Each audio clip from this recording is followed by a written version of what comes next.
Okay. Today I wanted to talk a little bit about cash balance plans, and specifically what type of plans or what type of clients is this appropriate.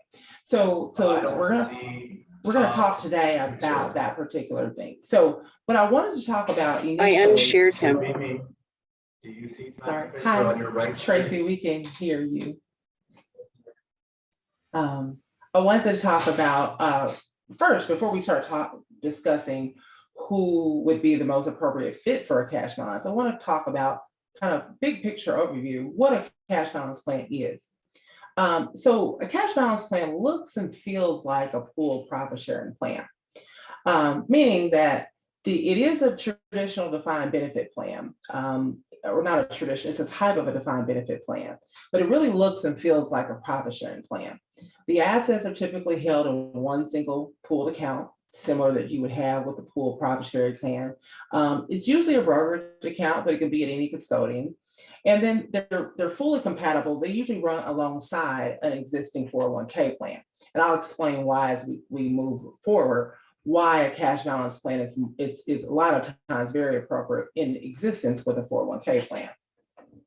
And then finally, each employee annually is receiving a statement or a calculation from the plan actuary of what their hypothetical account balance is. It's usually expressed as a hypothetical account balance on an annual statement. So when the employee receives that particular statement, it really looks and feels like a profit sharing plan, which is much more, it's easier to understand versus a traditional defined benefit plan. One thing, because of some of those reasons there, that the cash balance plan is really the fastest growing qualified plan in America. Since the Pension Protection Act in 2006, which really laid the groundwork and the floor work for these types of plans and the rules surrounding these types of plans, you have just seen a very large uptick in these particular plans. Mainly because you can get much more contribution in this particular type of plan, into more than you could in a 401k profit sharing plan. And it also lends to a very good disparity between what the owners or your target employees are receiving versus what the employees have to receive. This is far different than a traditional defined benefit plan where you could do a similar type of arrangement. However, the cost for the employee costs and the contributions for your employees are much more significant than you do have in a cash balance, and then in a cash balance plan. The pool profit sharing plan, so it really looks very similar to what a profit sharing plan would look like. So when is this plan appropriate, or what kind of clients is this plan most appropriate? So a couple things. Obviously, a client who is financially successful. The contributions to a cash balance plan are going to be up and above the maximum amounts that you can place in a 401k plan. And we'll discuss those as we move forward. So these types of plans are ideal for clients that are looking for an alternative up and beyond what they can do in a 401k plan. The second point is that you also want to have reasonably predictable income. You can modify these plans from year to year to change the maximum contribution or the minimum contribution. But it is a defined benefit plan. So there will be required minimums each year, maximums based on the initial target for the client. So you can set up a plan who, if you have a really great year, you can set this plan up to account for a very large contribution, and then change or draft the formula so that the second year or the third year has a different type of formula, maybe a lower contribution or maybe a higher contribution. But the plan is a defined benefit plan. So you do have, unlike a profit sharing plan where most of the time those contributions are discretionary, on the cash balance plan, you will have a minimum contribution, which we'll discuss as we move forward as well.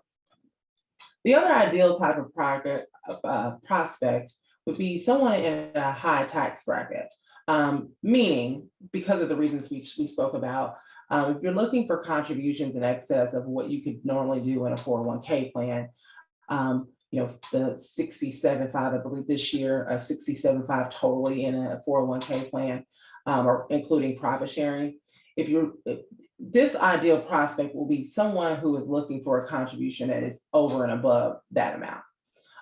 The cash balance plan really allows for significant contributions depending on the ages and the demographics of the owners and the employees. You could range from a minimum contribution of 50,000 to maximums in excess of 3, 4, 5. I mean, you could really ramp up the cash balance plan to get significant contributions, which of course are tax deductible.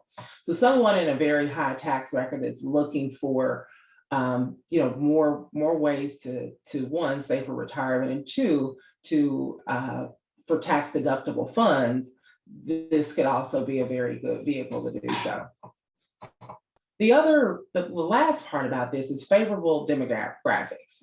And what I mean, and we'll talk about some of the testing later on in the slides, these types of plans, because of the way that the combined compliance testing works, these types of plans are more ideal when you have a disparity in ages between the owners or the key employees and employees that you're really designing this plan to most benefit.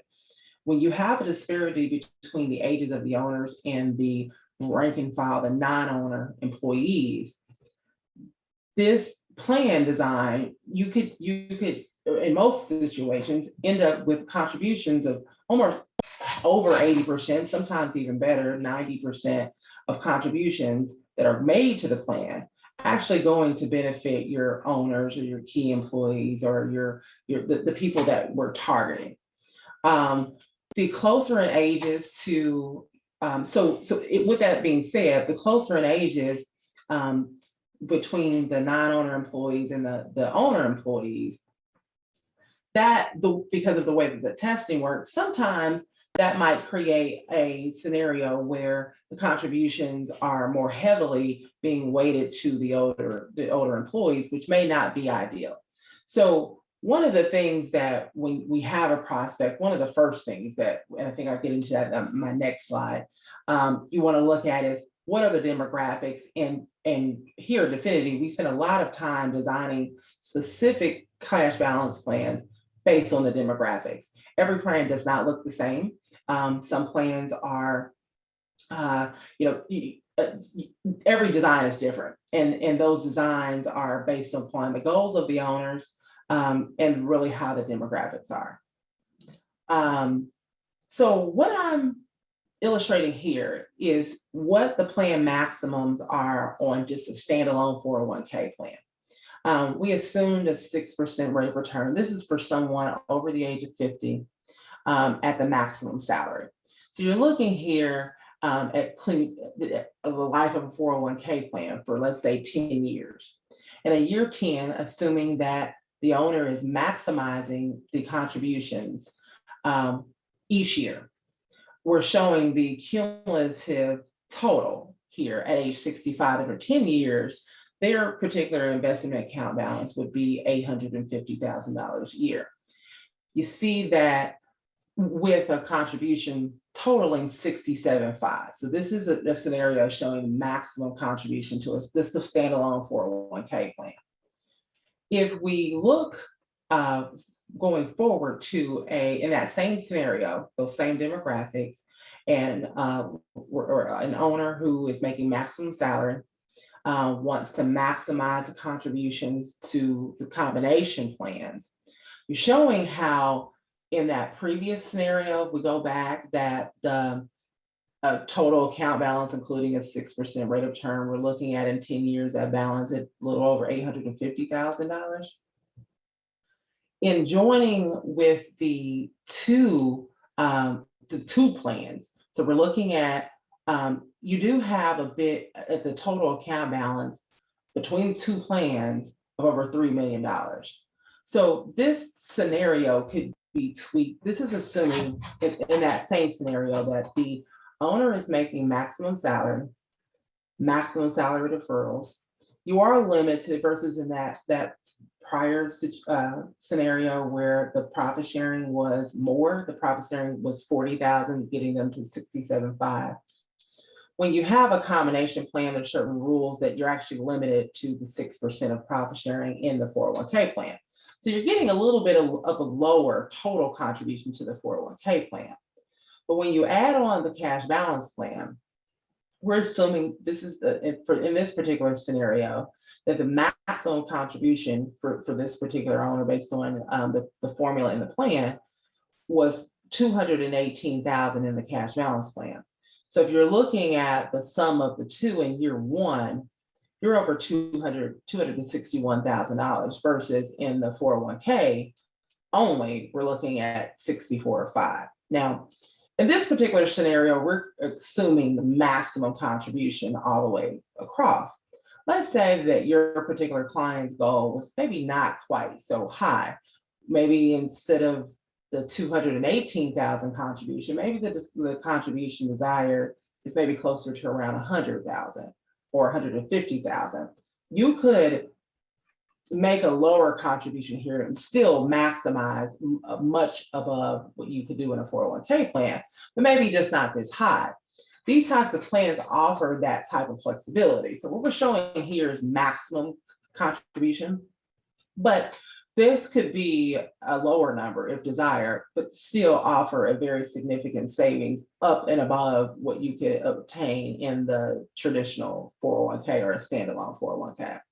And again, if we're looking at maximizing for 10 years in the combination plan versus maximizing for 10 years in the combo plan, the combo plan total is $3.319 million, whereas the 401k only, we're looking at just over 800,000. So that's kind of illustrating the robustness of the cash balance plan that can be added, and the significance of that. In this particular slide, I'm just illustrating on a chart purpose of so you can actually visualize the difference between the account balance of just the 401k contribution. So I'm showing here just in a chart the 401k balance. The 401k on this particular chart is the orangey yellow color. And you see that you're looking at a cap balance using that same scenario, about $800,000. We're looking at these are deferrals only. I'm sorry, I misspoke on the yellow point. But you're looking, if you look at the total or the significance of when you have both the 401k and the cash balance combo, you can see the really significance and opportunity that you have for significant tax savings and retirement savings accumulation in these particular plans. So one thing that, when as I spoke about in the previous slide, that we're in that particular scenario, that plan was designed to provide the maximum employer contribution. So the first step in deciding if one of these plans is correct is that we want to look at plan design. What is the client's intent? Or how do we gather the maximum numbers? Because every client is going to have a difference. So the first thing that we would do is gather the employee data. I spoke in an earlier slide about the demographics of the plan, the ages and the salaries of the employees, how that factors into required contributions. It very much factors into the initial design for those reasons. So first thing we want to do is gather employee data. The next step is to understand the employer's objective. What is this client's desire? What is their overall goal? Is their goal, a lot of clients want to see, let me see the maximum I can do, like we talked about in the particular previous slide. I want to see the absolute maximum. A different client may have a dollar amount in mind, $150,000 or $200,000 between the two plans. we at Definity, once we receive the employee data and have an idea of what the employer objective is, we can design a plan to best satisfy those objectives and then satisfy the compliance testing requirements. So what we would do is using this information, the employee data, and understanding what the employer total overall objective is, illustrate to the client what a plan, a combo plan would look and feel like based on those two things. One of the things that, of course, with these two particular plans, there are a lot of what is called compliance testing and combination compliance testing. So one of the things I'm kind of on this particular side showing the different types of testing. So I'll briefly explain each types of these tests, but this is more big picture of what the types of tests are kind of things that come in mind. So there's one of the main tests in designing one of these plans is called the minimum participation or 41826 test. This particular test requires that you cover at least 40% of non-excludable or eligible employees typically into the plan. So this, when we're looking at a plan design, this is very helpful in knowing the amounts, the numbers of employees, how many hours they're working each year, so that we can determine the minimum amount that need to participate. A lot of times the plans are covering many more than just the required employees, but that's just one of the tests that the actuaries and an analyst will perform.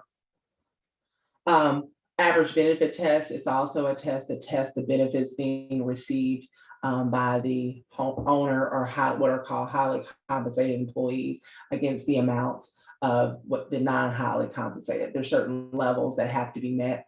I won't go into too much detail about that particular test, but just something to keep in mind that these are some of the testing that are going in the background. The minimum allocation gateway is also a test that is used to, there's a minimum amount that the employee has to, that a certain number of employees may have to receive in a test. 418 test is what you probably have heard as cross-testing. It's sometimes referred to as rate group testing, new comparability, if those terms are used interchangeably.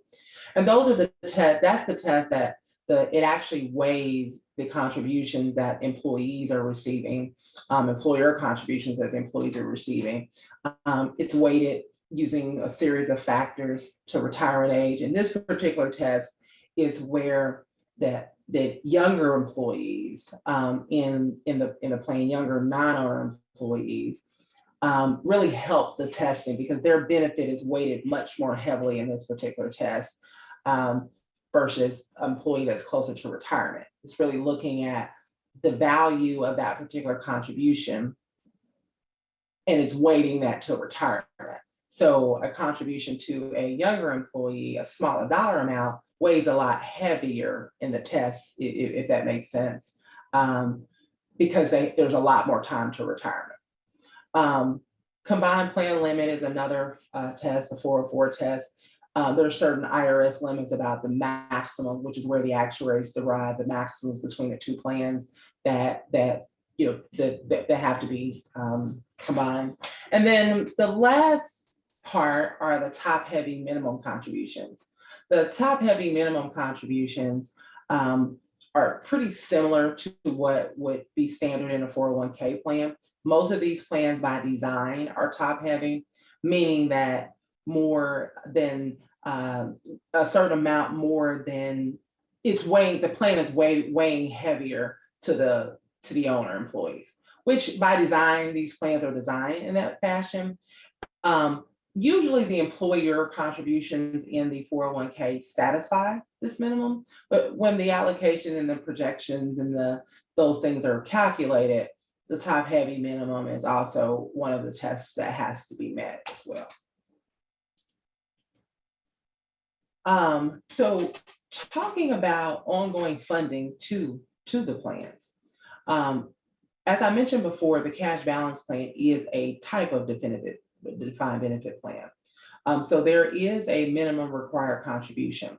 So the minimum, there's three types of contributions. There's a minimum required contribution, there's a recommended contribution, and there's a maximum contribution. Sometimes these things can get a little confusion because the client is receiving three different numbers.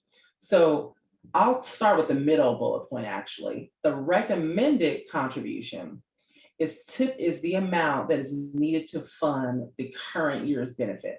So in that particular scenario that we talked about before, where the contribution credit in the hypothetical plan or in the hypothetical account was 260, just for round numbers, we'll say $260,000.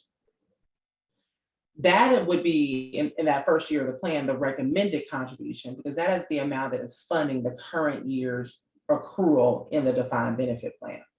However, since this is a defined benefit plan, there's also a minimum contribution because you're allowed to fund a little bit less than what the current year accrual is. And then there's also a maximum that would be more than that recommended contribution because you're allowed to fund more. So in a particular scenario where a contribution credit is, let's say 200,000, let's say that is the recommended, that's a contribution credit in that particular plan for the year is the recommended contribution. Say $200,000. In that particular scenario, the minimum may be 180, just roughly maybe in the first year of the plan, and then the maximum may be 220. As the plan grows and the funding status of the plan changes, those minimum and maximums typically stretch out. Depending on funding, let's say this was an ongoing plan, let's say this was year 5 of the plan. The minimum, and let's say there has been investment return, maybe negative investment returns. In that particular situation, you might see the minimum required contribution start to increase.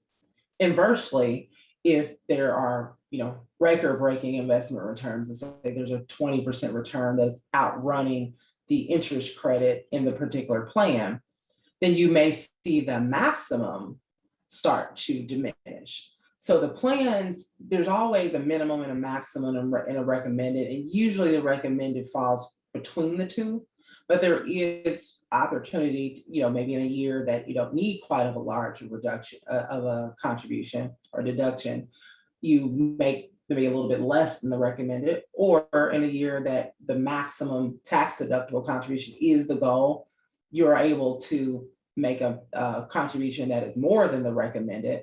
And what you're doing in that particular case is not only are you funding the actual contribution to the plan for that year, you're sort of doing a pre-funded. That's not necessarily something, if you're having a plan, if you're going to have the life of a plan is going to be 3 to 5 years, maximizing in some years may be appropriate. But depending on, and maybe this is a little bit more detailed than the intended, but maybe this is something good to know, that if you have a client or that's maximizing, the plan for 2 years, in year 3, you wouldn't terminate the plan or say you're going to dissolve the plan, because what you've done in year 1 and 2 is you've funded a little bit more than what you've actually earned that particular year, which is okay. It's just that you have to give time for that actuarial balance to catch up with the maximum. So I won't go off on a tangent there, but just kind of some things to think about with these plans. In conclusion, cash balance combos are a wonderful way to accumulate significant retirement account savings. As I hope that I've demonstrated in the previous slides, these types of combo plans can accumulate much more significant contributions than you could in a 401k plan alone. They can provide very favorable allocations to owners and key employees, especially in a situation where there are a good disparity in ages. Older owners, younger employees, those are the most favorable allocation. But it can really provide very significant retirement account savings, with the majority of that going to the owner or the key or target employees. There are, as we talked about, funding flexibility. As we talked about in that previous slide, you're able to fund in some years, maybe toward the minimum, and some years toward the maximum. The plans can be modified and amended if let's say the initial goal in year one was 200,000, and maybe we're 2 years, 3 years in, and maybe that goal is a little more than what we wanted, or maybe it's a little less than what we wanted. You do have the opportunity to amend the plan accordingly. And then lastly, there's just very special attention needed in planning for plan termination and distribution. Really speaking to what I mentioned a moment ago, we'll need, and you have to do a bit of forecasting and knowing what the client's ultimate intention is. Like I was mentioning in the previous slide, if a client is funding the maximum for several years, and then it's good to, you may not want to terminate the plan. So it's really good to have those types of conversations. Definity, we have a lot of the conversations with clients about what is your overall goal? Do you want to fund this plan for 5 years and then terminate? Because if so, then we could make suggestions to get you to that point. Do you plan on having this plan around for 10 years? And maybe different suggestions are made. But in having those types of conversations, you can really design and tailor these plans to meet the needs of your clients very specifically. Yeah, so that's really it on my end. Are there any questions from anybody? Thomas, do we have questions? Yes, Leah. Okay. Actually, one question has come in. So, and I'll paraphrase what was placed in the Q&A box. An advisor has asked, some platform vendors are offering cash balance investment solutions that have targeted rates of return 3% and 5%. Can you talk a little bit, Leah, about the impact of the rate of return on the underlying investment on the tax benefit of contributing to the plan? Yes, that's a great question. So the cash balance plan is typically written with, depending on the document, with the investment interest credit in the document anywhere between 3% and 6% is usually what the interest credit. So each year, the account balance actuarially is growing somewhere between 3 and 6. So with that being said, having investments targeted between that 3 and 6% or very closely to what the plan says keeps the investments in line with what is actually occurring actuarially in the cash balance plan. So you could have, as to not affect the contribution to the plan, and I'll give an example of that. Let's say you had an investment return of 15%. Let's just say that was the investment return for the year. The plan document is allocating a 6% return each year. So the actuary is adjusting the balances by 6% because there's a limit to how much the actuary can adjust that. So let's say it's 6%. What that could start to do is start tearing away at the maximum, because you're getting to the same dollar point, the dollar maximum. It's just a matter of whether you're getting there via an investment return or you're getting there via contribution. Most of the client's intent is they want the tax deduction. So if the investment returns are, let's say, 20% and the plan rate is 6%, instead of, say, the maximum could be 300,000, your maximum in that scenario contribution could be 100,000. So you end up with sometimes an unhappy client because they want to contribute the 300,000. So you're getting to the same endpoint. It's just a matter of the goal. Because I have had some clients where they don't really need the deduction. So in that particular case, getting a higher investment rate of return is not the worst scenario. If that answers that question. No, thank you very much, Leah. It does. And, again, it's that, for a cash balance plan to work best, you're looking for that consistent, income stream from the employer.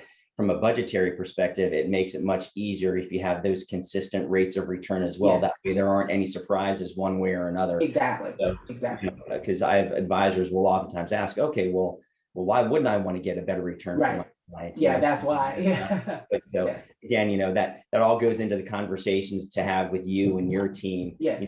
when planning these things out. And then another question that come through, and again, I'll paraphrase on this, Leah.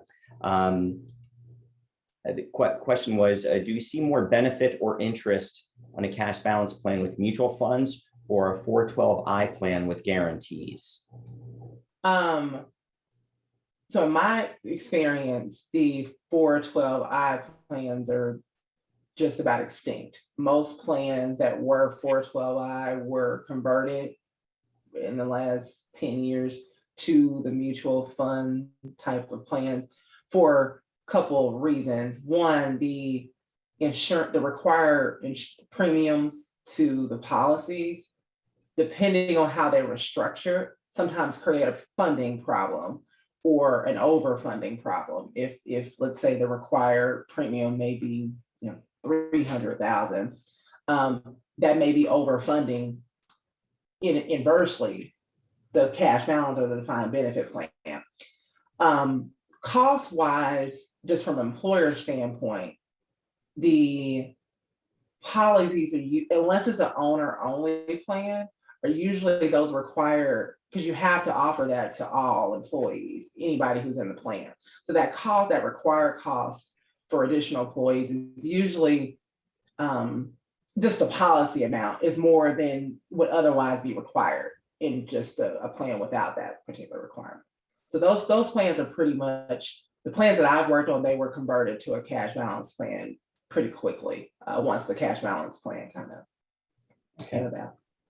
Thank you. And one more question has come in, and again, I'll paraphrase for the benefit of everyone. Oftentimes an advisor will go out and have a cash balance illustration done by a couple of different firms or actuaries, and the amount of the benefit or contributions can vary wildly from one to another. I know personally we've been involved in some of those conversations with our clients and with our advisors, and Definity, we historically take relatively conservative approach to it. You can play with the numbers and make them look as attractive as you want to. But oftentimes, if there's a change in the employee base, hire someone older, someone younger, there's a change in compensation, that really attractive allocation that you have, contribution that you've set up from year one can blow up in your face. Can you talk a little bit about, the science behind ensuring Absolutely. Having it work in year 1 through year 5 or so? Right. So you're right. You can have an illustration done and they look 5 different ways. And usually the least expensive route is more risky. And I'll say why.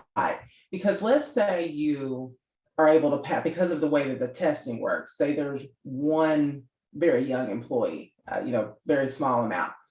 You can design the plan to pass a particular testing based on that one 20-year-old and have a very, and the plan is only passing because of the 20-year-old. So you give them a higher allocation, the plan passes.